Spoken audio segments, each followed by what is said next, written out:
अच्छा, ज़हनी सुकून के लिए ना ये समझना बहुत ज़रूरी है कि कौन आपकी वजाहतों का, कौन सिर्फ एक जवाब का और कौन किसी भी जवाब का मुस्तहिक नहीं है। बात समझ में आई? बिखरने और निखरने में सिर्फ नुक्ते का फ़र्क है। सही जगह ते नुक्ता ला लवो। हुण ਇਹ ਤੁਹਾਡੇ ਹੱਥ 'ਚ कि तुसां बिखरना है या निखरना है।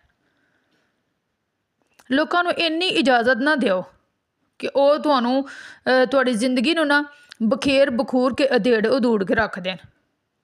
ਇਹ ਕੰਟਰੋਲ ਸਿਰਫ ਆਪਣੇ ਹੱਥ 'ਚ ਰੱਖੋ।